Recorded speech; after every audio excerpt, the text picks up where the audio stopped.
I spent a whole bunch of money sound treating my recording space, and then I realized I could have done this for one-third the price. Well, here's everything I learned after spending all this money, so you don't have to waste yours. If you're setting up a home theater or a music listening room, this might be helpful. Now, if you just want to record audio, the solution is actually pretty simple. Having a dedicated content creation or streaming mic like this will greatly help you out. This thing is designed to reduce room tone because it has a very close pickup distance. If I move further back, you can see you can't really hear me that clearly anymore. And that's one of the principles of audio recording. The closer your recording device is to the audio source, well, in this case me, the less reverb and room tone there will be. So the audio signal will be clearer. Now, this is an interesting plug-and-play solution for almost any room. You can just plug it in literally to your PC and have all audio coming through to your headphones. But what if you're just present in that room as a person and you're listening with your ears? Your ears don't have the audio processing things that a mic has, right? In that case, there's no shortcut. You'll have to acoustically treat your room.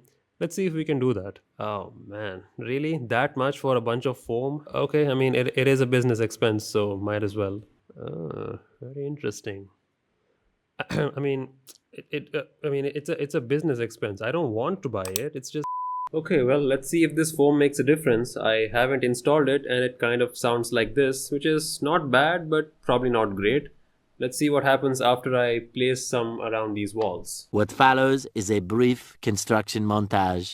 We hope you enjoyed this brief construction montage. Alright then, after spending a whole bunch of time and money, I have a conclusion. Here's the best possible way to get good audio in your room, good acoustics, without spending crazy amount of money.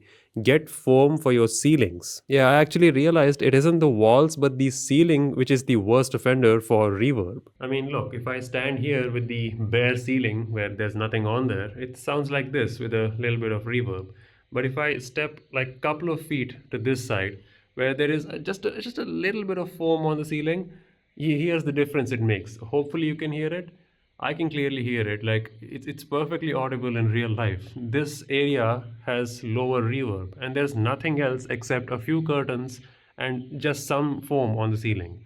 That's the difference it makes. I mean, think about it. Your walls will at least have some curtains or something to interrupt the sound, but the ceiling is pretty much a giant hard surface which bounces all the sound back. That's what creates the reverb. So you really don't have to ruin the look of your walls with foam. Just put foam on the ceiling, and if possible, put a carpet on the floor. That should do it. And it definitely helps to put some other objects like furniture with some soft cushions in the room, like a couch. That will be functional and will naturally help you diffuse even more reverb. You don't have to turn your room into a padded cell for mental patients. Yeah, what I did here is kind of overkill. That would have sufficed. Anyway, I hope this was helpful. At least you can learn from my mistakes.